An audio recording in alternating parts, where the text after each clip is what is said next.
গত 18 জুলাই প্রেক্ষাগৃহে মুক্তি পেয়েছে জয়া হাসান ও শাশ্বত চট্টোপাধ্যায় অভিনীত ছবি ডিয়ার মা।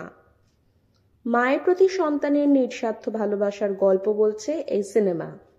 ছবি ঘিরে দর্শকদের মধ্যে যেমন আগ্রহ, তেমনই আশাবাদী পরিচালক ও কলাকুশলীরা।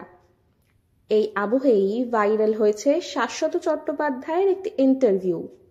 সাক্ষাৎকারে অভিনেতা আলোচনা করেছেন বর্তমান সিনেমায় দর্শকদের হল বিমুখতা নিয়ে। কেন এখন আর আগের মতো দর্শকেরা হলে গিয়ে সিনেমা দেখছেন না, কী কারণে ওয়েব সিরিজ কিংবা ডিজিটাল প্ল্যাটফর্মের প্রতি মানুষের আগ্রহ বেড়ে গিয়েছে, এই সমস্ত প্রশ্নের উত্তরই স্পষ্টভাবে তুলে ধরেন শাশ্বত। অভিনেতা বলেন, মানুষ কেন হলে যাবেন? হলে যে মানুষ যাবে কিছু দেখার জন্য তো যাবে, কিন্তু এখন সিনেমার পোস্টার বা নাম দেখেই মানুষের আগ্রহ কমে যায়।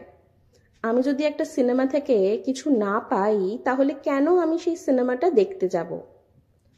পুরনো দিনের অভিজ্ঞতা তুলে ধরে শাশ্বত জানান, একসময় খুব কম খরচে সিনেমা দেখা যেত। তিনি বলেন, আমরা যখন সিনেমা দেখতে যেতাম তখন 90 পয়সায় একটা সিনেমা দেখে ফেলতাম। টিফিনের পয়সা বাঁচিয়ে একটা সিনেমা দেখা হয়ে যেত।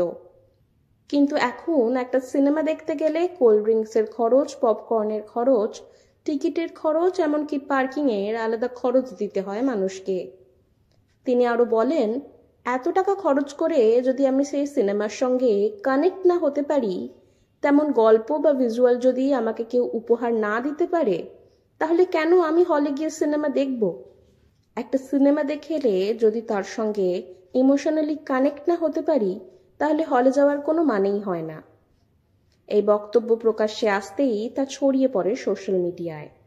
দর্শকদের অনেকেই শাশ্বতর কথার সঙ্গে একমত হয়েছেন।